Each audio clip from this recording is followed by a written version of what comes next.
Alright guys, welcome back to our Merciful Fate album review series. We continue to truck along here through their return era after, we looked at Into the Shadows last time with that was their big return album 1993, and 1 year later we got the next one to show that these guys were here to stay. It wasn't just going to be a one and done return album, thankfully, right? So, we're looking at 1994's Time. Very cool album cover. Just simple but effective. Just a skull with some light shining on it. Very cool. And yeah, this one, we talked about kind of the production on the last one being so pristine and just kind of up top notch, right? Well, this one just does even that, but better, right? So as the time's going on here, and it looks like this one's even produced by King Diamond, also assistant producer Hank Sherman, and whoever Tim Kimsey is on the back here also helping produce it. But which I didn't really end up looking at who produced the last one, right? To see give the credits of how damn good that production was, right? But this one, it just right here on the back talking about it, and that just shows you the talent that the Kings got, right? And of course, guitarist Hank Sherman helping along in there. So the production is already it keeps just getting better and better as these albums go along here. And we'll kick it off here with the opening track that opens with just a gnarly sick riff, right? Just right off the bat, a perfect opener yet again from these guys. Nightmare Be Thy Name. Very cool song title, very cool song, period. Just another great opener. It seems like every opener on all these albums we covered so far has just kicked it off perfectly and set the tone for the rest of the record. And that's exactly what Nightmare Be Thy Name does here. Then we go with one of my favorites off here, gotta be in the top 2 or 3 favorites. Angel of Light. Very, very hooky.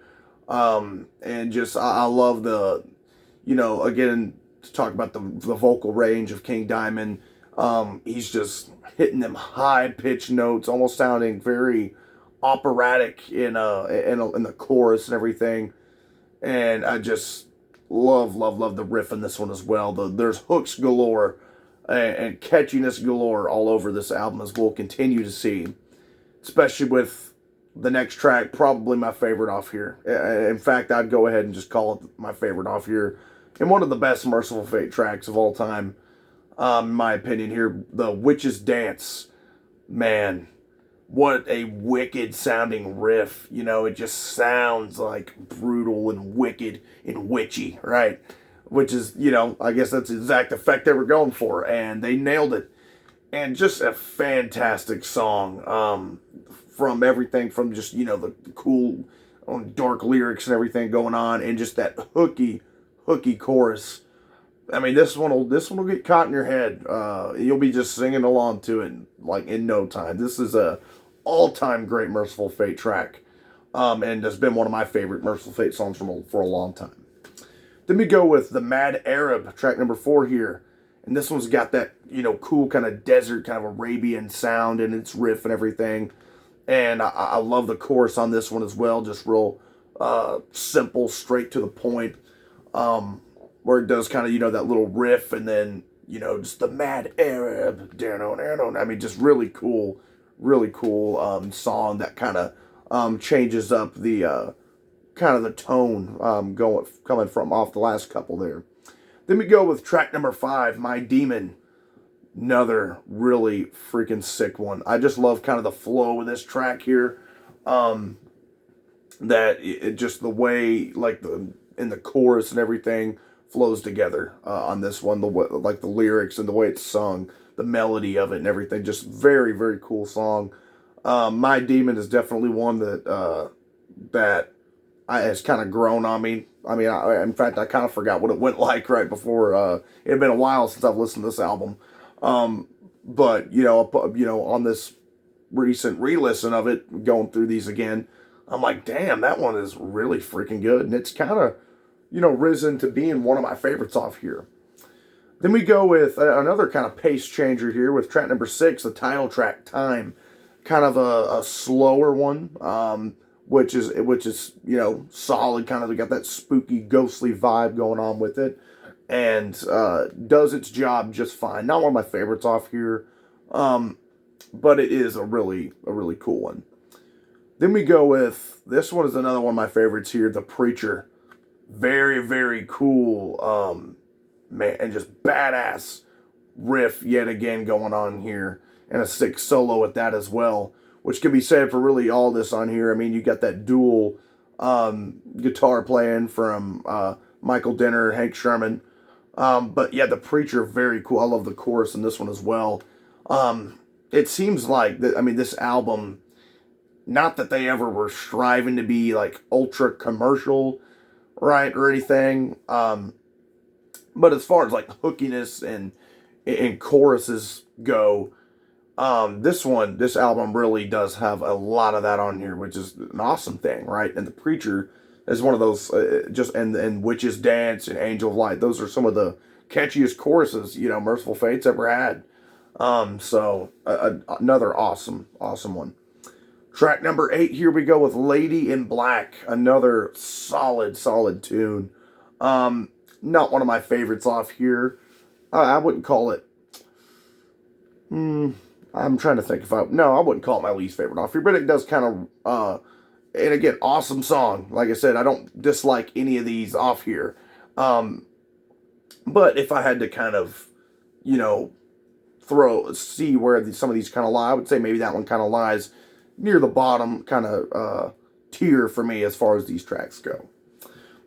Then we got Mirror, track number 9, which is cool, kind of has like a heavier start and everything to it, then ends up kind of, slowing down, getting kind of a slower, softer pace and everything, which, again, just a really cool contrast of itself within the track. You got the heaviness, transitions, and kind of the soft spots and everything. So another very cool one that definitely has stood out on this recent re-listen for me. Then we go with The Afterlife. Another sick riff, man. This one is another solid one here that is grown on me over time. No pun intended there, right? But one that I kind of have maybe slept on in the past, and another one much like My Demon that I kind of forgot about since it had been such a while, such a long time since I've listened to this album. So very cool to come back and rediscover a track like The Afterlife. That's really cool.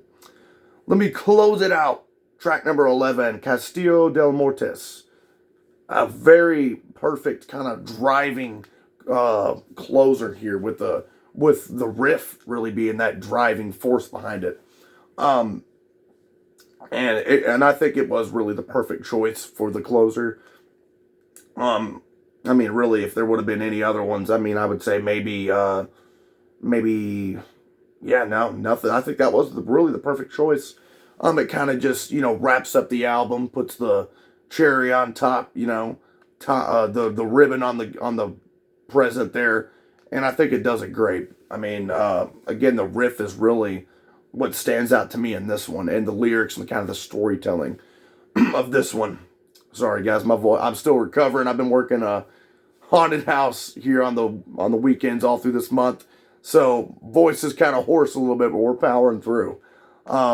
But yeah, guys, Time, great freaking album by Mercyful Fate. They continue the streak of badassery.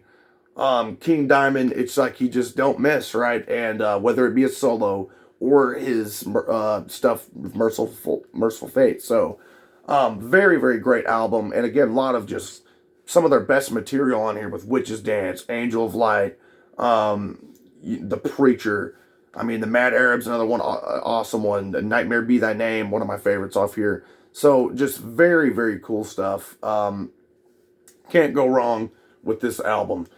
And I would love to hear your guys' thoughts on this thing and kind of see where, what you guys think of kind of a lot of these hooky choruses. Do you like kind of the catchiness of some of these? I mean, because it really seems like in comparison to In the Shadows, where that did In the Shadows definitely had some more progressive moments going on in it, and I think some of the prior albums did too. But this one, it stands out for being so just catchy, and again, not commercial like they're trying to sell out or anything, but at the same time, also I could see it being more commercially successful because of the more standout hooks and choruses. But yeah, guys, I'd love to hear your guys' thoughts on that, and kind of if you look kind of like that direction the band was kind of going with this album and everything, because I definitely loved it. Much like I've loved all their albums. So yeah, very cool stuff. We're gonna continue on next time with Into the Unknown. So we're trekking along here.